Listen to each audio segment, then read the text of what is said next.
Hello and welcome to The Wizard and the Priestess. My name is Nuala and My name is Matt. together we are...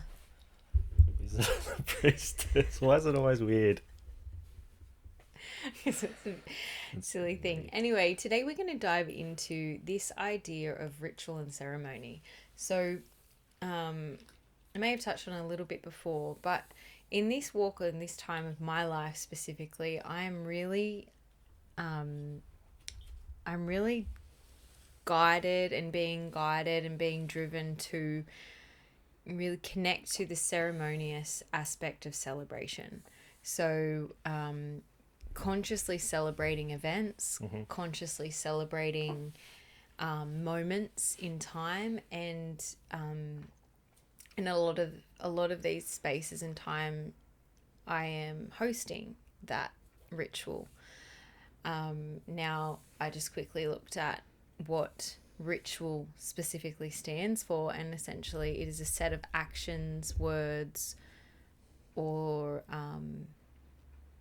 practices completed within like a religious, like bound by religious trait. So I guess connecting to that spiritual form.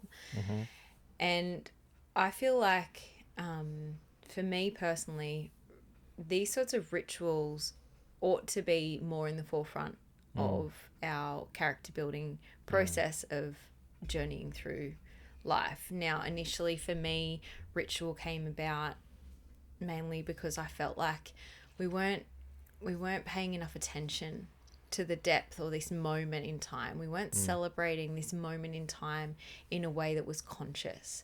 So now I'm working with like many people in my community where we are consciously creating celebratory actions or practices, and we're trying to weave those in to our everyday. Now, as I mentioned last week, I talked about like that ritualizing my facial connecting to face, connecting to self as I prepare to face the day. And that's just kind of like that side note of the ritual, and like really connecting to self. So being really conscious about the things that we're doing. I'm also bringing in a lot of ritual in terms of recently I celebrated my daughter's 5th birthday. And as part of her birthday, I said to her, would you like to have a little bit of a circle, a women's circle with some of your girlfriends, and we can sit around and we'll bathe you in flowers and sing to you and hold you. And she was like, yeah, like I want to do that. And I feel like for me, this feels really important for her to grow up in a space and a place that these things are really normal. And she's been sat in circle. I ran for a year a moon circle when she was quite little, and for little kids. So I run it for the mums still, but or with a collaborative co-op kind of thing.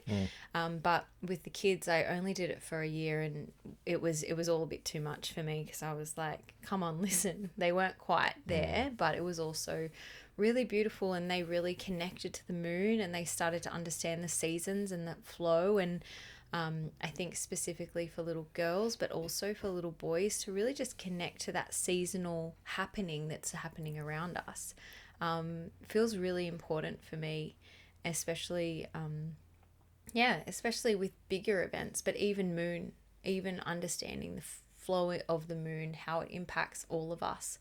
And just stripping back the neon lights a little bit, and reconnecting to the consciousness of self.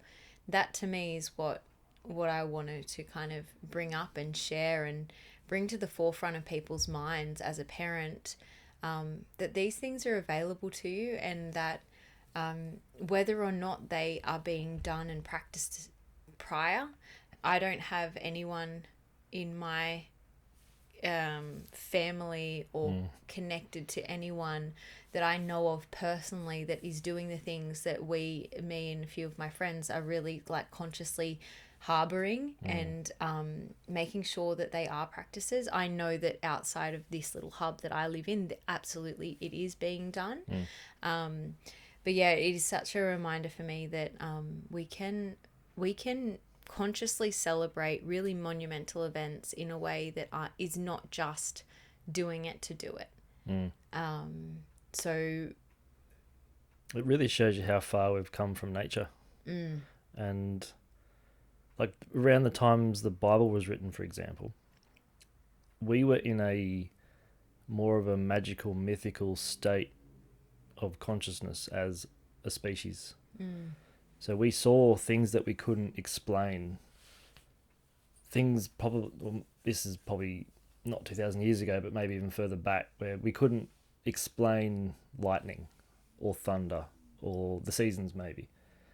So we had to come up with a way of storytelling to explain these things.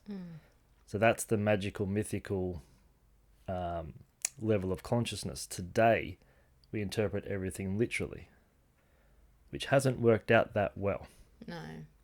And it's arguably getting worse. But coming back to what you're saying, part of the reason it's getting worse is because we're not celebrating those rituals. So a lot of those full moon rituals, for example, we don't celebrate that because we're too busy in the grind, in the hustle. And people, a lot of the times, people either practicing those rituals, they're put down by people in their circle. So they have to find their own tribe to do that with. And what you'll see a lot of is people will have to put on a different mask for that group of friends, go to another group of friends, wear a different mask, spend time with their family, different mask, spend time with someone else, it's a different mask, go to work as a different mask, and then they just end up tired. So then they don't even have the capacity for the ritual anymore. Yeah, and it's such a I think this is where I really am landing more and more into my authentic self and just being who I am wherever I am. And it has been it's a bit of a I'm sure people are like, fuck, this chick, what's she even talking about? And there's moments where I'll dumb down, and I've definitely got a friend he'll pick me up on it when I play off things as a joke, or I'm like, oh yeah, I just know the universe is working in my favor, and I'll smile. And he's like, well, is it? And I'm like, well, it is, absolutely. But he kind of makes sure that I'm like, no, don't dumb it down. And I think I'm getting more and more capable of not dumbing any of it down, being able to share it in a way that's palatable. Whereas before I would share things in ways that, lacked It's like you're consumption. talking a different Absolutely. language, yeah. And I think when I even share, but this is the thing, a lot of women specifically, when I share that, I've had blessings with all three of my children, and a blessing being a mother blessing, that has its roots in traditional, a particular mother blessing has its roots in South American culture, and there is mother blessing throughout all culture and tradition. It's difficult as a white woman to actually find my, say, Celtic roots and really dive deep into the traditions. They exist. They're practiced seldomly because essentially a lot of those women were killed and burned on the stake as witches. We would have been burnt for sure in a past life. Oh yeah, we would definitely not have been us. But yeah, it's been a it's sort of a remembering, and a remembering of who we really are and what we are all about, and where we've come from. Totally. And I think so now, as a kind of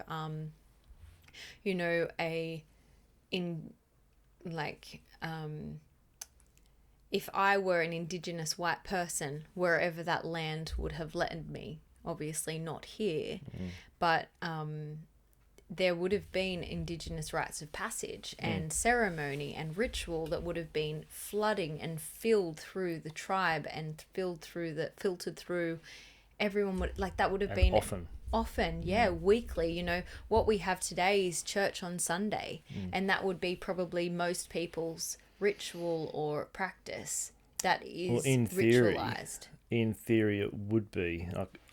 I'm not disagreeing. I would just add that most people would believe on some level that they would be an asshole during the week, go to church to get forgiven than just continue being an asshole again. And that's their kind of chasing their tail ritual. And I would say that's the very similar thing for people that catch up with their friends, right? They're like assholes through the week to workmates or whatever, and then they go out and hang out with their friends on the weekend. They're all nice. So it's all a matter of consciousness. And I think that when we start to really practice and we embody the ritual, we start to really embody. And for me personally, I can feel this spiritual awakening, this real deep knowing and deep connection that's happening, that is opening something so deep and so real and alive inside of me that's always and often there.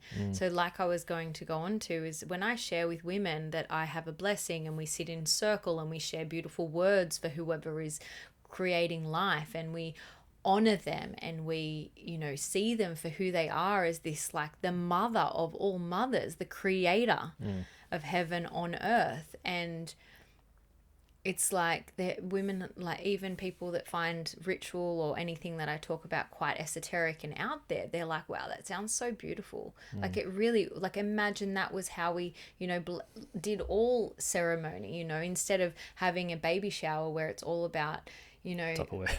Well, not quite, but like, you know, essentially just throwing a really beautiful party where you have everything curated, everything like really neat and tidy and clean, and, you know, you have beautiful cakes. And I'm not saying that there's anything wrong with that, but there's a lack of consciousness and lack of depth to actually really honoring someone and celebrating them in that moment during this rite of passage.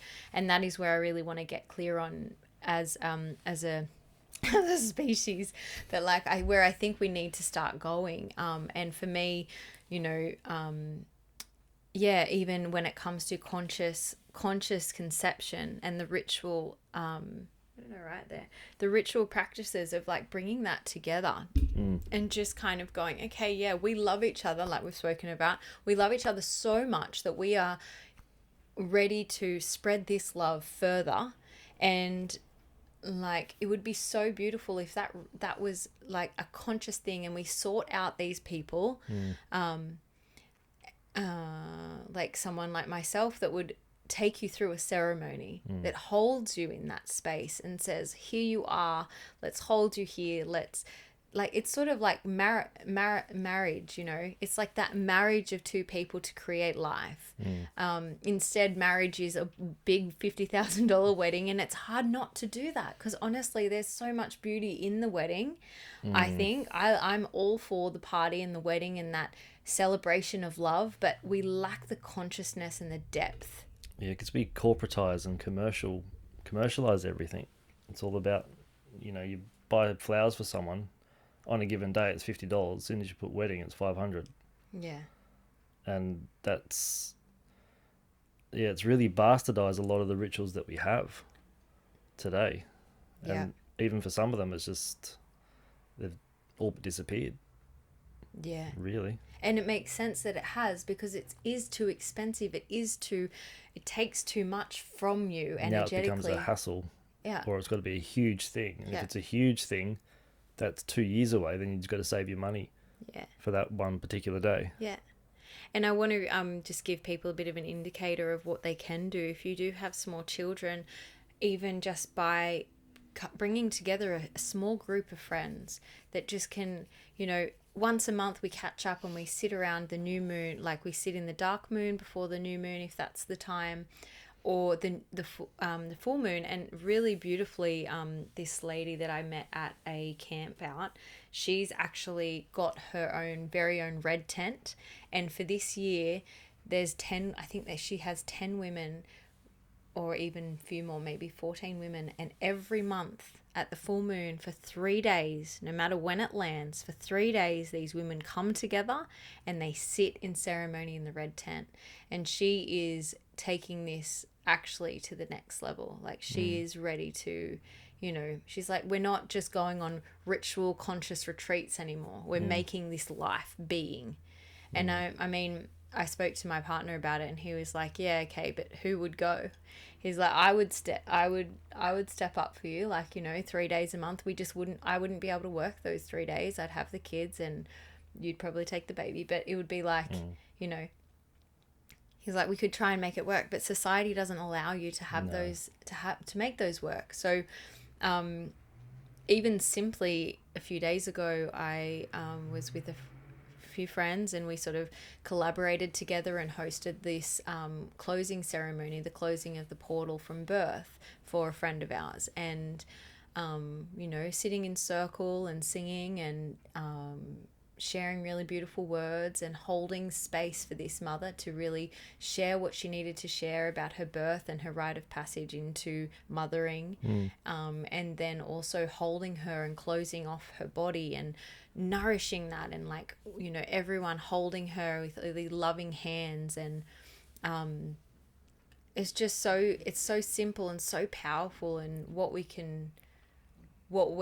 I feel we're doing, this like grassroots vibration that we're creating is to ensure that, you know, having 3 daughters for myself now is like, it is important for me that they actually understand the power of this. And, you know, even with my 5-year-old, like how she felt when we all sat there and sang to her and like covered her in flowers, like I could see just like this overwhelming feeling of joy, slightly overwhelming for her too, like to actually receive that. But I think as time goes on, if we keep doing that, which I'm sure we will, to just keep reiterating that this is the path that we're walking, and this is the, you will be honored on these special days. And when it comes to Christmas, like we've created a bit of a ritual where we, you know, we sit. Do you celebrate that on 24th or 25th? We celebrate on the 25th or whatever. Actually, it depends what day. It's not a specific day for my family. Yeah, for a week.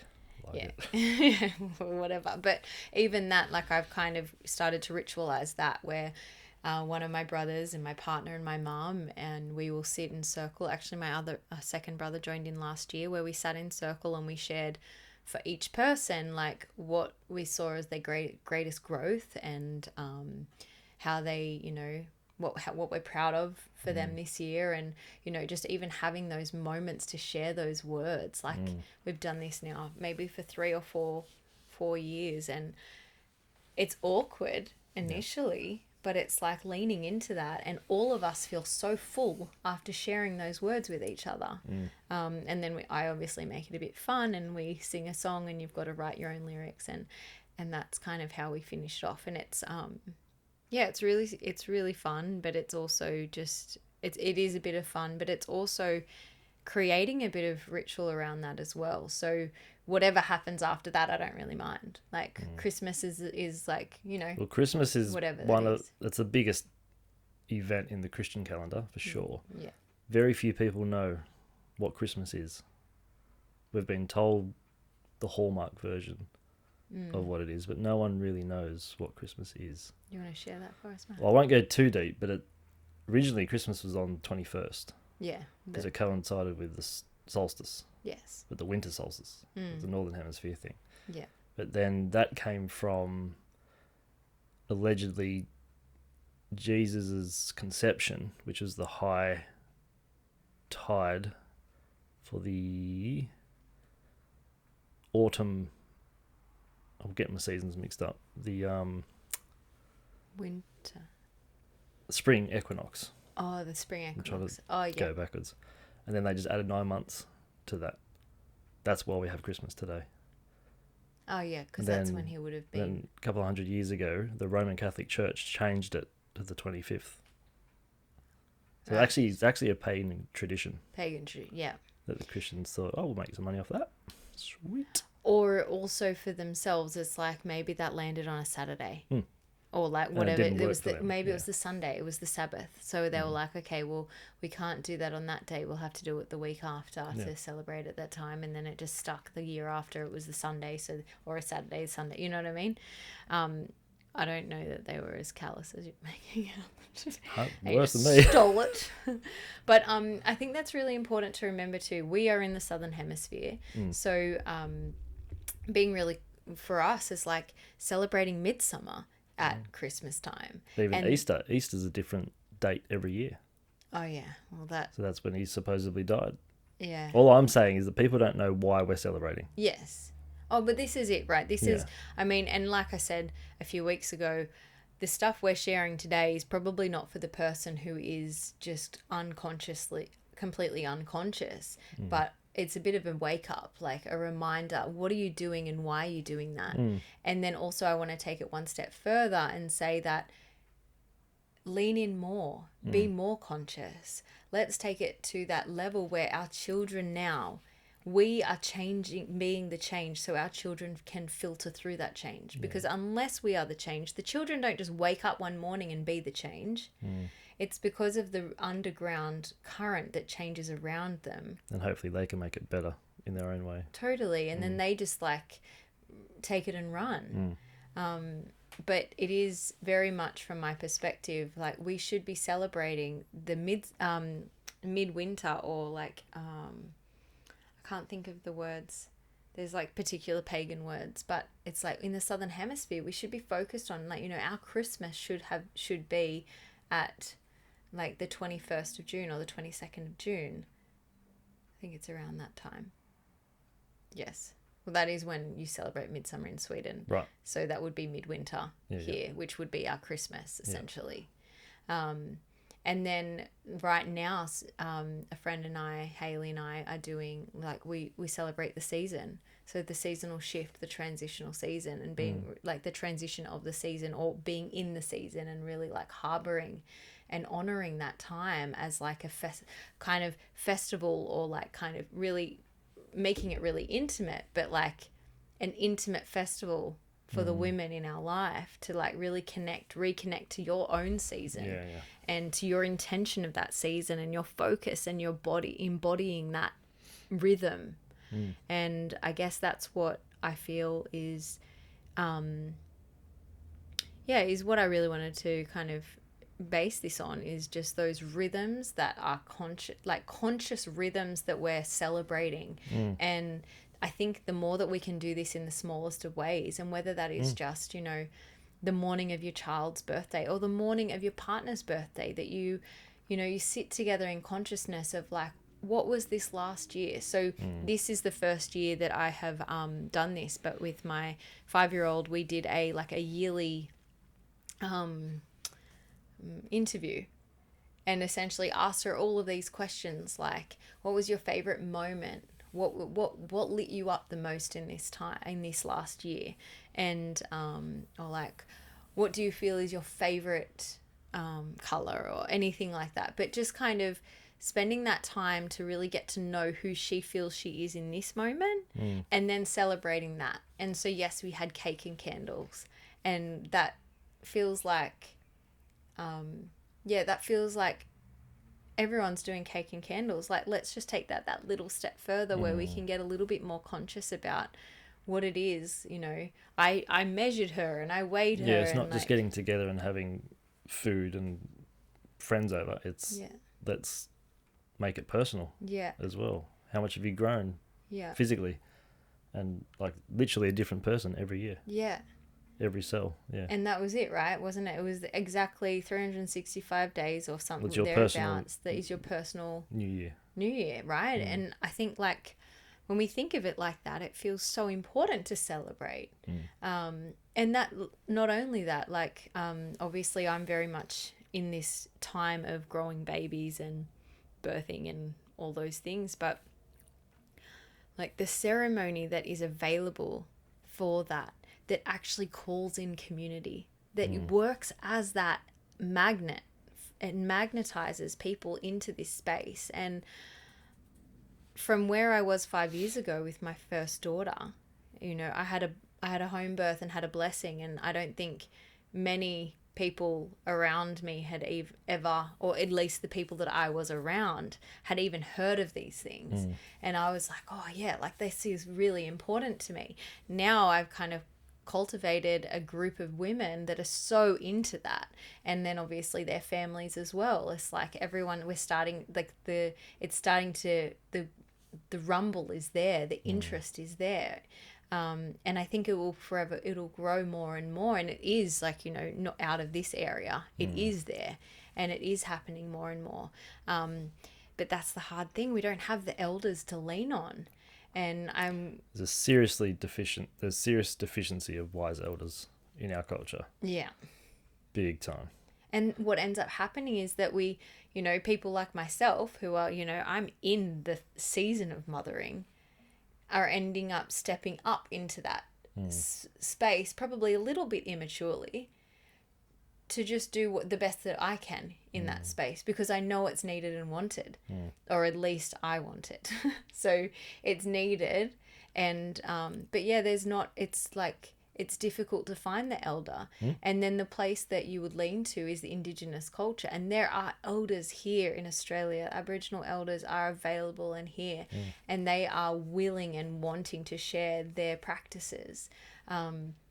And for example, myself, Min Mia, an Aboriginal elder who is sharing her cultural women's work.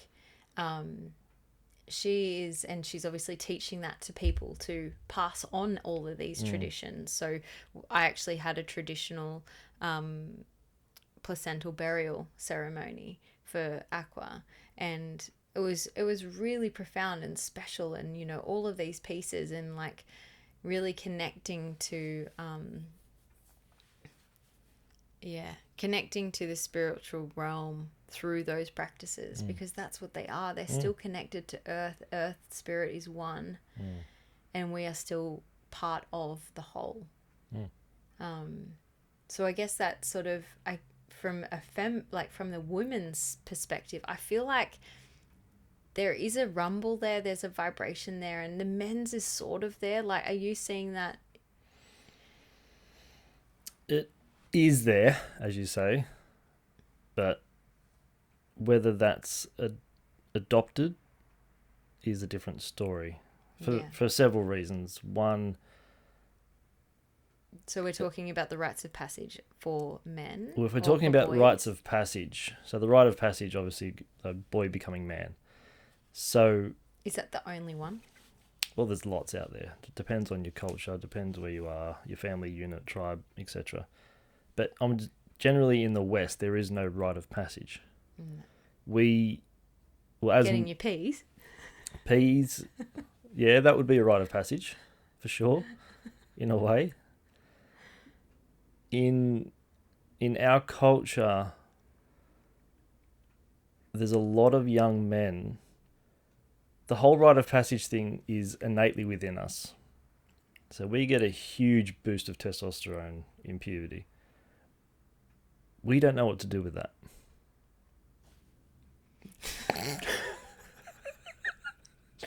Absolutely not.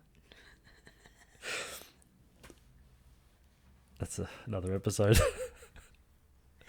So you don't know what to do with it? So we don't know what to do with it. So if we express it, it's either going to be a fight. Yeah. It's going to be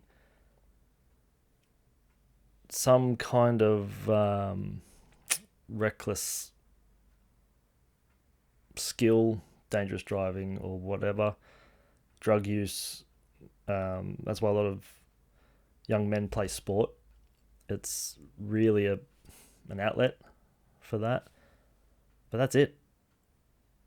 That's all we've really got. There's no elders saying, well, this is the phases you're going to go through. So I like Arthur Young's model of conscious evolution, where the first is you're born from essentially no thing into something. So you've lost that freedom of consciousness. Yeah. Then you go through this phase from the loss of freedom, which kind of loosely correlates to the chakras. Then you go into a binding phase where you become everyone else's opinion, because your family, your friends, very few thoughts are your own. So then the first rite of passage for me is where you start to differentiate someone else's thoughts to your own, which is what he calls the centering stage. That centering stage, you start realizing the self, who the person is in the mirror. And then you enter into like a warrior phase. This is where you start to differentiate what's worth fighting for, because you're forming your own thoughts, your own ideologies, your own beliefs, and they're kind of shaping your character as you. And that's how you relate to the outside world. Yeah. Do you like to give it an age? Because I feel like before you turn to the warrior, like it's 7, under 7, you become the warrior after 7. Or would you say the warrior is a little bit later than that? I would say, well, 7 to 10, we like would that 7 to 10 we age, would paint the warrior anywhere from 14 to 21. Okay, right. I would say. Yeah. Because by 21, you've finished school. You're supposed to be in university or finish. You finish That's 4 years. I was finished at 21, turning 22. Yeah, and if you've gone through that process, then you're supposed to know what you're doing. And if you correlate that to the third chakra or yellow ray energy, that's all about who am I? What is my purpose? What's my role in this tribe, in this world? And if you don't know that, by that age, it really starts to stress you out because it's wired into us. We don't get grandfathered or coached or mentored, better word. We don't get mentored through that. So that's why a lot of people just go traveling. So I don't know what to do. Yeah. I hated school. My idea, what I thought an adult was, because I saw 2 parents working all day, every day, trying to look after 5 of us. And they just came home tired and miserable. And I thought that's what adulting is. So I didn't have anything to compare it to. And Dad was drilling it into me. You got to, study really hard, get the grades to go to uni, 4 more years of school. Awesome. Get a good job to pay your way in the world. That's what I thought life was. I'm like, fuck that. But luckily I met people along the way who showed me I could do it differently. But I had to go through a few catalytic events to find that. And that's what the rite of passage is really all about. You come up against an ordeal and you, in your own way, figure your way through it. So that's one rite of passage. The journey, right? The hero's journey. That's what that is. And they continue to go. They don't go anywhere, but that's what life is. But this one you go through today conditions you for the one coming up. Yeah. So it gives you all the tools for the next one. But we don't recognize that as it is. We recognize that as, life's just doing me. The universe hates me. I'm the victim. I'm going to be in this self-wallowing pit and just hope it goes away. Or more commonly, I would say, cover that self-wallowing up with a drug habit. Something, yeah. And a going. Yeah. Yeah, so that's... Or just like, okay, follow whatever they said to do and just do it for as long as it feels okay. So that takes you back into the binding phase where you essentially sheep herd mentality. You just follow the crowd and do whatever someone tells you to do. Because in the centering stage, you've got your own thoughts and ideologies where you can think for yourself and you don't necessarily go with what the crowd's doing because it doesn't feel right. But then you get to a choice point, and this is where you can say, okay, I'm at the fork of the road. I can keep doing what I've always been doing. Some of it's worked, some of it hasn't. Or I can go this way, which is sort of unknown, but it's my way. So I get to learn that as I go. And this way I need to own my shit. I need to take responsibility for me, people, not necessarily people around me, but I need to take responsibility for my relationship with the people around me. Because I'm 50% of that relationship. Yeah. This is where I need to say what I mean and mean what I say. Because that's the definition of an adult. So we're through the warrior into the adult? Is that where we're talking? This transition? would be... Or we're past the adult and we're past what comes after the warrior then? This would be... Paul Chet would call it the king-queen phase. Oh, okay, right. This is where you... Hang on, where do we go from warrior? Because you just spoke about... From warrior. From warrior to the king-queen. King-queen. So this is where you have your empire, right? You pay your own bills. Maybe you've got a company. Maybe you have employees. Maybe you don't. But you're owning your existence. You're paying your own way. Mm-hmm. You're on your own steam doing that. The problem with that is life can get quite complicated. So all these little challenges of life. Just think about your life right now. Mm-hmm. And how many things could be really complicated if you weren't who you were. Oh, yeah. If you went left instead of right, as an example. Like, shit could get weird quick. Yeah. So that's the little almost booby traps put there for you to go back into your conscious evolution. So you can go back into the biting phase really quick. But through that complexity, you reach the height of complexity. That's where you hit that, oh, I could do this a lot easier. I don't need the fancy shit. I don't need the shiny things. I don't need all the money I'm told I need. I can simplify this. That is the birth of the wise elder. Because then you start recognizing life's really complicated enough. I don't need to add to it. However, I can simplify myself. I can simplify life.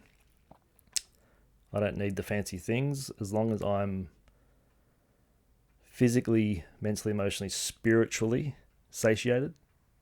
What else do I really need? And then all the shit that comes at you, instead of barking back like you would have as a teenager, full of testosterone, you can say, oh, I used to be like that. So you can see it for what it really is. Yeah. So that's another rite of passage. Yeah, so that is, I guess what you've just described is the journey of the rites of passage. Now, how do we, like I asked before, you said that it's sort of not adopted, the rites of passage, but is there anything available in our society that you found or know of or have connected to? Well, it's finding people who you resonate with. They're usually older because they've lived more. They're just people that you can listen to someone on YouTube, for example, and they'll just say something that resonates. And that can just be one of your teachers. Yeah, okay. So for you, you would say that moving through these rites of passage doesn't need to necessarily have a ritual or ceremony to it. It's more about... It's an internal thing. Right. It's an internal shift. Yeah, so the internal shift's happening. Yeah. I guess that's the thing. Personally, I know like the internal shifts are happening every so often. They become bigger and louder, whether that's your birthday or whether that's giving birth or pregnancy or something like that, for me personally, or how I can correlate it to. But I'm thinking about for men, like, do you feel like in our way... for those rites of passage, and I think everyone really should have a mentor or mentee or have someone that is have that relationship, mentor-mentee, but then have someone to look up to, someone to has walked the walk that you're wanting to walk. But like, how would we celebrate that, or how could you imagine that being celebrated? That transition, say from warrior to adult, or from into warrior, like that 14-year-old that's just got that huge injection of testosterone. We just mentioned you mentioned earlier that that there is like, I know how the 13-year-old wants to say is injecting their energy, but how, like, I know we talked about previously about that potentially the rites of passage that would have occurred at that moment in time for young boys to men, or that boys to warrior, would have been something that today would be very much so. Like, well, back in the day, as an example, in a tribal unit, you would have got beaten to the edge of your life, and if you survived that, they would have called you a man. Because in that tribe, they have no room for weakness. So survival of the fittest at the absolute nth degree. That would be an extreme example. Yeah. Sure, it goes on today. Probably not where we live. Definitely not in the No. show. But then I think it's got to be defined as well. Because then a lot of young men don't really see it happening. They might feel it happening, but you're right, it's not celebrated, and it's almost not caught by the parents. They might say it to each other, like the mum, dad, oh, so-and-so's just... spends a lot of time in his room. The shower's a log. So he's essentially becoming his own man. And that ideally in that situation, I guess it doesn't have to be this way, but that's when the dad would pull the son aside and have that chat of the changes that he's going through, and just marking that and just sharing words with the child who's becoming a man. Yeah. And it doesn't have to be necessarily about the birds and the bees, but it's just going to, this is what's happening. Do you want to talk about it? Or what are you feeling too? Like, Yeah. what's the feeling in that? Because I guess that's the thing, that's that whole idea of like, we do really need boys' spaces that you can see the men in front of you. Like, you can see all of those things happening. Like, I personally have the idea, like, when my daughters receive their period, like, that's it's pretty bang on. They're going to go, one day they're not going to have a bleed, and then the next day they'll have a bleed, and that'll happen. And so it's like, obviously there's going to be a lead up and a build into the puberty actually occurring and overflowing. However, I personally really see how much, like, I will be harmonizing, ritualizing that, and bringing together my younger daughters with my oldest daughter so that they can see how that process occurs, just the way that my daughters have watched each other's births, or not each other's, but they've seen birth now, and they understand that. And even like through our friends, we've watched each other's births, and our children have watched each other's births.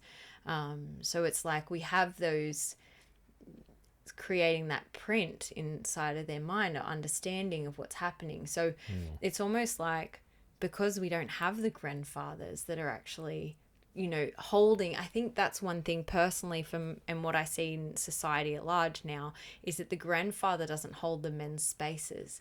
The father struggles, like our parents would struggle to hold the mothering and the fathering spaces. Well, the grandfather's had enough. The dad just wants 5 minutes to himself.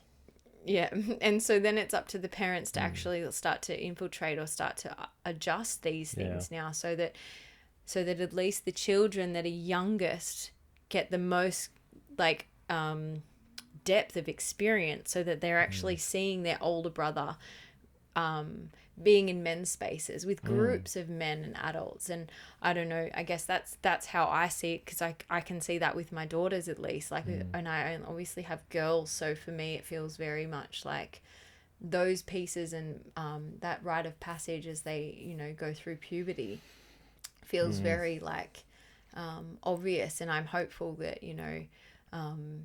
any of the older girls in my group, or in the group as I grow and get older, like my daughter's only 5, so I don't imagine, we've got 5 more years of traversing, 5 to 7 years probably, or say, 5 to 9 years before she will actually get her bleed. So I'm hopeful that that she will get to watch that rite of passage in front of her, and then we continue that flow, and that she gets to watch and experience, like, understanding that. So it's not just the dad sits down one day and says the thing. It's actually in culture or in the community that this is something that happens, and it happens to everyone. And I mean, me and my friends especially, we all talk very openly with our children about all the things, so that they understand that that things are changing, and that these changes are really normal, and we want to celebrate that, and we want to celebrate you. And I know that there's a lot of things online today that that give you an opportunity to kind of reconnect to that moment in time when you first got your period, because there's a lot of things about your own personal walk through birth and through those early years, and whatever happened, like the trauma that it exists there, the shame that has maintained in your body viscerally, and then what you step forth with. So a lot of, like, there's a few schools of thought that say, how you experience your first period can be how you will experience how you think about birth. So if it was shamed or shunned or whatever, it can be common that you then feel shame in stepping up and sharing, or, how did you feel about that experience? Was it a hard experience? How did you feel about it? Because it could have been a hard experience, but you didn't think it was. So it didn't actually etch something so someone negative. made it like a potentially. Yeah. Or if you like, you know, actually felt like that when someone said nothing. Like, so for me personally, I remember I'd spoken about periods prior to getting my period, because a lot of my closer friends had it before before I had received it. So then when my period came, I was like, I called my friend, I'm like, hey, I just got home and I've got my period. And she was like, oh, okay. And I'm like, what do I do? She's like, oh, you don't need to do anything. Like, you know, do you have a pad? And I'm like, yeah, I think I know where they are. And then that night my mum came home and I shared that with her, and she's like, oh, okay, yeah. And it was nothing really more to it than that. It was more about, okay, so these are your options in terms of like collecting the bleed, whether you want to use a tampon or whether you want to use a pad. But it didn't feel, there was nothing to it that felt, one thing, a good friend. Did you feel like it was sort of brushed under the carpet? Not, I mean, sort of, but not really. Like, it didn't feel brushed away, didn't feel hidden. I definitely talked about it. I remember going to school the next day and being... And then I remember my best friend at the time, she was like, oh, I remember when I got my period, my hips grew and like my boobs grew, and I was like, fuck yeah, like here I come. And then like 20 years later, nothing happened. Damn you, Becky. But yeah, no, it was like, I just remember, you know, because she obviously went through those huge changes for her, like as that, like, womanhood occurred and transitioned. And, but yeah, so for me personally, I didn't have any shame. There was nothing, it wasn't really spoken about, but there was nothing negative. It didn't feel, I didn't feel any negativity around that process. However, imagine I had, you know, not had the confidence to speak about it to all the people around me. There'd be a fair few out there that wouldn't have the confidence. Yeah, absolutely. Especially if you got your period in primary school, when like there's still, you know, it's like, ew, boys, or like, I mean, not that it wasn't this, like, I think in high school we had quite a nice group of friends, but it's like, that I think that idea of having that ritual and like really being conscious about it, and I'm not really sure. I just know how I'm doing it now and how important these things are for me. But I'd love to know whether these men's spaces exist. And if you're listening to this and you know that they are around, we'd love to hear from you and kind of share these spaces. I know like a group of small groups of men, people. however that was going to come out, that do their own thing, whether it's just like a bushwalk or an ice bath, or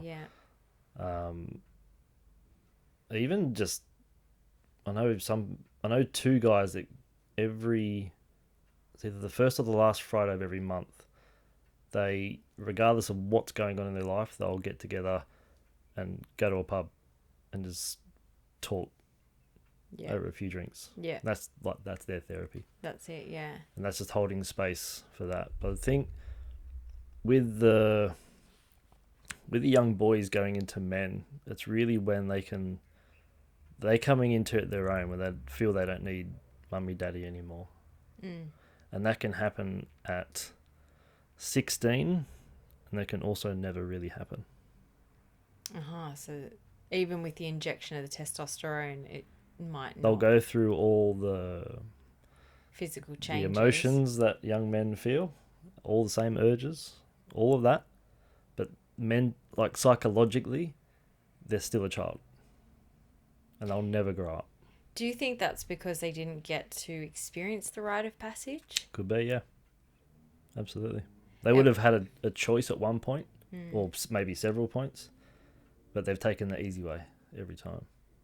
So that would have come back to some kind of parental conditioning on some level. So a lot of men out there playing victim, sabotaging, selling themselves for, you know, material stuff. Sometimes the way you're thinking, but they're the people that just don't grow up. Yeah. And it's more men than women. They just don't take responsibility. They are literally the eternal child archetype. And do you think that they can, so what would you say would be a option for a rite of passage if we were to ceremoniously create a ritual for these young boys to actually psychologically support them in the like... Stone them. Yep. Oh, no, that's not what you're doing? Oh, no, like injection of testosterone. Well, fighting. Okay. Well, I mean, maybe it is a fight or whatever that might be. Like, how would that... I think for a lot of the time for a male, it can be trickier because we don't have something that's obvious apart from hair in special places. Face. Yeah, face. So for us, it's not really defined. I feel like that's the thing, right? That's why you need to be, from young boys, need to be collectively connected to older boys and adult men so that they can like kind of walk this walk continuously. And I guess, you know, my partner used to be part of a group that they would go and do the bushwalk ice baths thing, but they it's easy to just like put it on the back burner and not actually prioritize it. Yeah. And that feels like it's such an essential thing. I mean, this is outside of the ritual and rites of passage aspect, but coming back to that in a sense of like getting like creating men's spaces where men walk together and like can hold space with each other. And even like, for example, my partner who's only got daughters, like for him to be part of that group, to be like part of that community. And I think that there is I feel like for me personally, like in my community, especially like as women, we're like the ground roots or the grassroots of like women's spaces, and ritual is like, it's humming, it's there, the vibration's happening, it's happening. And whereas for the guys, it's sort of less, it's almost because there's a bit of a lack of appeal to the spiritual psychological aspect of it. Of course there is, because we're too busy trying to protect. That's what we're told. We have to be the protector and the protector and provider for everything and everyone. And modern interpretation of that is financial. So that's why we work 70 hours a day to get all that and beat ourselves to the ground, because that's what we think, that's what we're told we need to be doing as men. That's how we are the protector. Yeah. Oh, not so that's me. how we translate that. Yeah. Not that, oh, maybe you just need me to hold space for you today. That's how I can protect you. Yeah. That's not, most guys wouldn't even come into their mental field. Yeah, but also I guess for women it's really difficult. Like I know personally, I'm slightly one of a kind because I'm definitely very clear in matters like this. Maybe because I've just been working on my communication constantly. Yeah. But it's like, I remember saying to my partner that I was like, you know, when I felt most protected and held by you was when you asked me, when you closed the door so my older children couldn't come in so I could sleep. Like I heard you say to them, no, mum's having a sleep now, and you closed the door. I was like, wow, I've never felt more attracted to you. Thank you for closing the door and leaving. Take the hint. But it's like those pieces of like, and then afterwards telling him that like, I don't need these, this and this from you. I just, you know what actually was the crux of everything was when you closed the door so I could have that extra sleep. But that's what I'm talking about, translating everything from the mystical magic to literal. So we think protect, provide. I'm going to pay for you to eat. I'm going to pay your bills, or you're going to live with me and I'll take care of all that kind of stuff. Yeah. And that's kind of where it stops for the guy. The guy thinks, I've done that. Yeah. So what's she whinging about? Everything post that just sounds like nagging. Because there's no clear, well, not say definition, but there's no, I guess... clarity around. There's no clarity because they're not saying to each other, let alone understanding, my wants, needs are this. Yeah, and that brings it all the way back to if we were able to, you know, I guess that's something too, because what I was going to say before is this underlying undertone of like these women's spaces, at least that I'm a part of and creating, with men's spaces, that it seems harder to curate and connect to. At least what I've watched and witnessed, there are definitely men's spaces that are happening, but it's definitely, it feels like, from what I've been wanting to create is like a family space, because then the men will be involved in a way, because they'll be there with their children, they'll be there with their partners, and obviously all the women have already sat in circles singing and dancing and all the things. Yeah. But it's just like, yeah, I don't know where we, because obviously this is the thing, like there has to be these men's spaces. And like personally, we tried to do women's circles with kids and with little like 2-year-old 3-year-old girls, and our kids, boys as well, but it's just like you can't get to the depth that you're aiming for when you have these really little kids. And it was always, it always ended up being like, okay, it's about the children in this moment. And I know, and I've heard of family unit spaces, like where, you know, the kids are just involved and they're just there. And I think that's where we need to get back to. Yeah. Because we are so focused on curating places for our children to be able to be comfortable. So we've got their toys with us, we've got their things, and this just came to me then, being at this camp out, where I remember who we were with, who was hosting, was like, get rid of all the toys. Toys make trouble. And it was. She got rid of the toys, and then there was just singing, and we were weaving, and it was like the children were just with.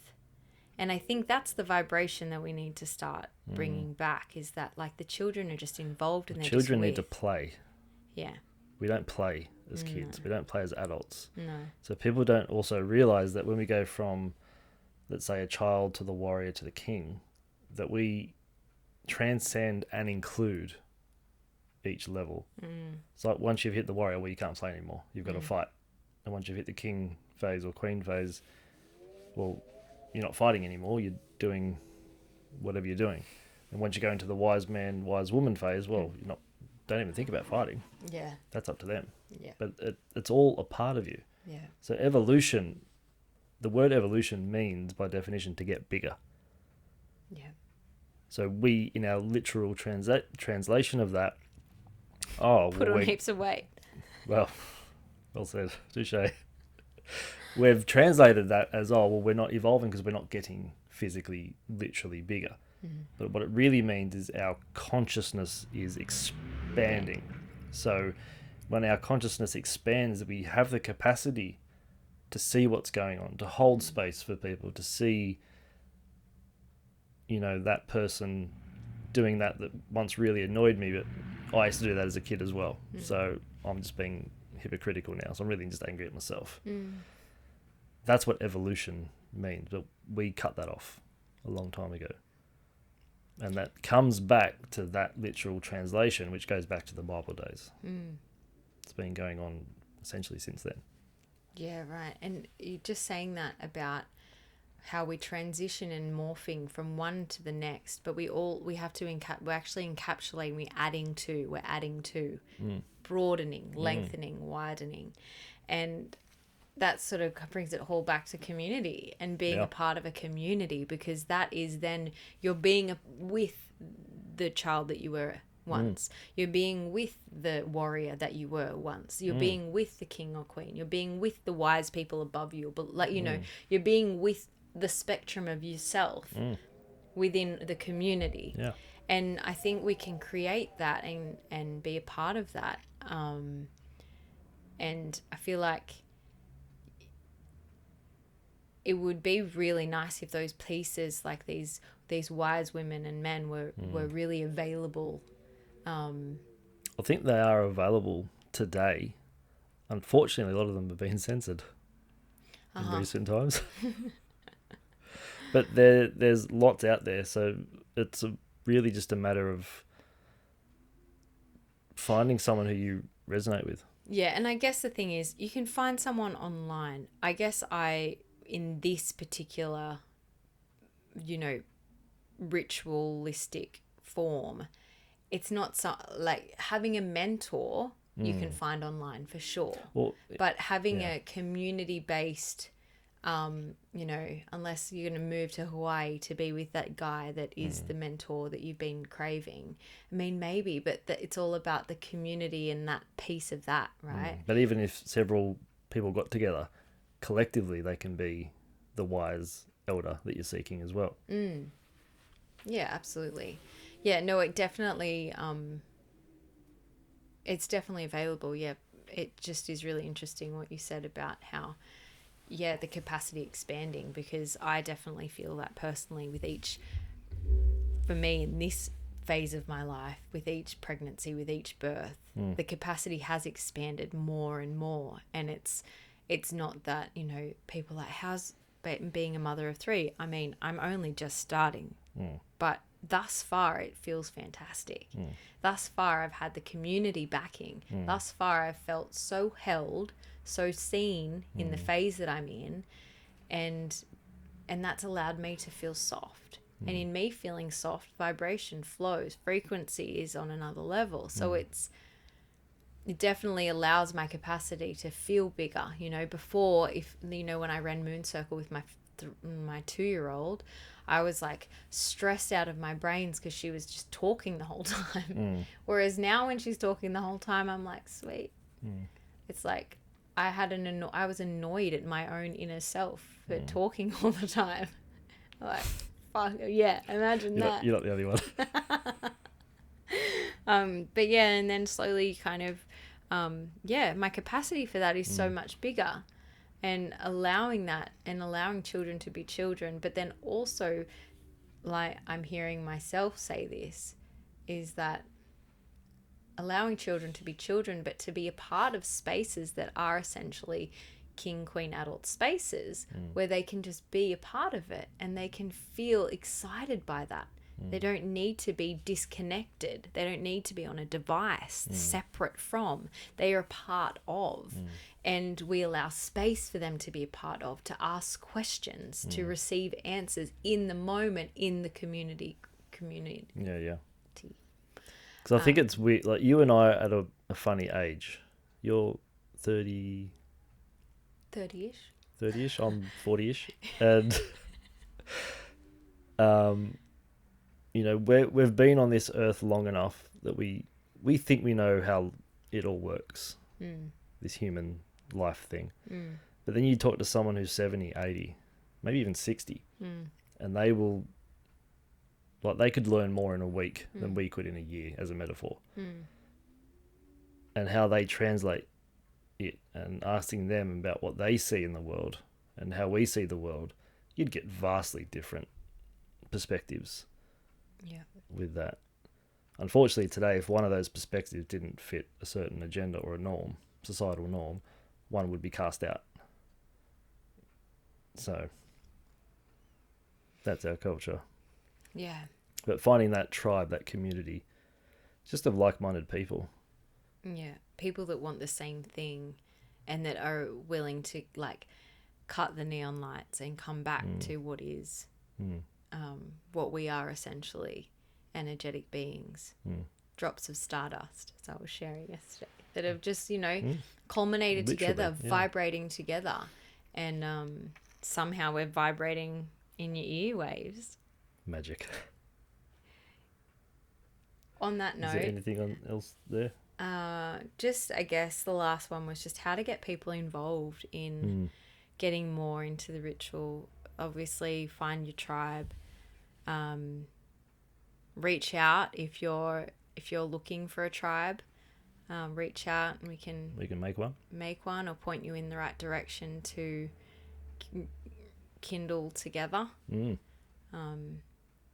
yeah, I think it's something to just be really, really mindful that it's essential. Yeah, absolutely. Because nothing in nature happens in isolation. So it's time to party. Thanks for listening, everyone. We'll see you next week. See ya.